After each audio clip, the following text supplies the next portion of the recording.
pretty fast. If you don't stop and look around once in a while, you could miss it. You know, life does move pretty fast, just like Ferris Bueller said, and I would wager that it probably moves even faster today than it did back in 1986 when Ferris Bueller dropped that quote. Mindfulness is kind of like the cure to the disease of busyness, which is something that we contract when we fall victim to the hurried pace of life in the age of distraction. But remember, to be truly mindful includes all four of the components of mindfulness: being present-centered, intentionally, ready to notice that which is new in the moment, and accepting things as they happen non-judgmentally. As we learned last time in part 9, when we're mindfully present like this and apply all four of those components, we set the stage or create the conditions necessary for savoring and flow to take place. And quite often that feels a bit like stopping time.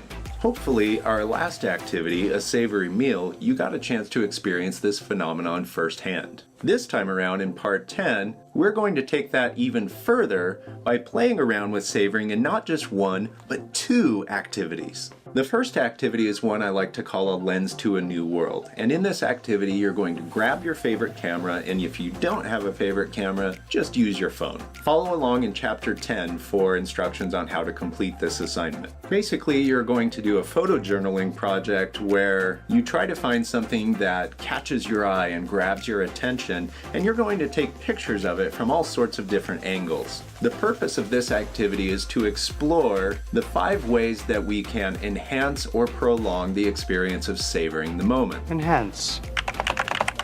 Enhance. First of all, when we absorb ourselves into the moment, when we immerse ourselves into the experience, we automatically seem to slow down time by noticing more of the details. Second, we learn to sharpen our senses by taking control of how we adjust our perceptions to the changing nature of the moment. Third, we practice memory building, which is why I'm asking you to print out your top 4 pictures from the project and paste them into the book itself. By having a memento from which to remember the project, it allows us to use a physical item to regenerate that memory and allow for reminiscence. Sort of like a Horcrux, but without all the evil.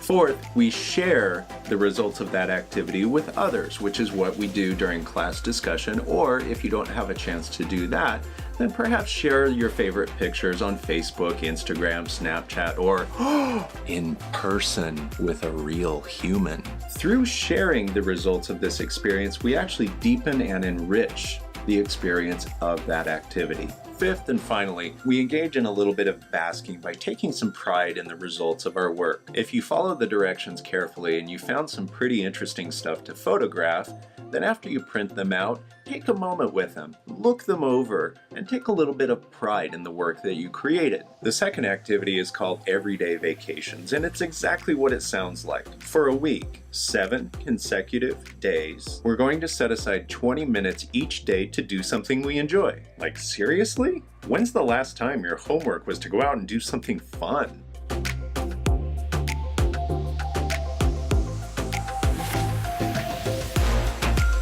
But it's more complicated than that. First of all, the 20-minute activities need to be screen-free. Put down the phone, turn off the Netflix, close the laptop, turn off the TV. Find something to do that doesn't involve staring into an electronic eye. Maybe you can take some time to play with some of your kids' toys. Or maybe they're your toys. Maybe you can start a Nerf war with an office mate.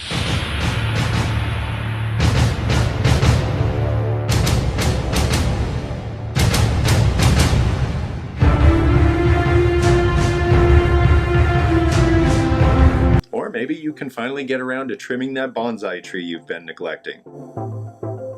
Whatever you pick, start by planning this vacation the day before. Set aside a firm time to do the vacation the next day. Put a reminder in your phone and stick to it. I'd even recommend using the first day's vacation to go out and do the photo activity so you can combine things together and be a little more efficient, but that's just me. Second, right before your vacation, Jot all of your worries and concerns at the moment in the worry log. Now, I've provided you with some room to do this at the end of chapter 10, but you can also do this in a notebook if you want. Log your worries, your stresses, your concerns, your anxieties, or anything else that happens to be weighing heavily on your mind at that moment. Once you've recorded them, walk away. Forget about them during your vacation. You can always come back to them later knowing that they're safe on paper. You can always come back to them later. Third, while you're on this vacation, really focus on noticing all of the details surrounding the activity that give you pleasure or make you happy. As these aspects happen, notice how each one of them make you feel. And if savoring and flow happens to take place, notice how that makes you feel as well. Fourth, once the activity is over, immediately start planning your next day's activity. And at the end of the day, reminisce on that day's activity and remember all of the aspects of the activity that brought you happiness or joy.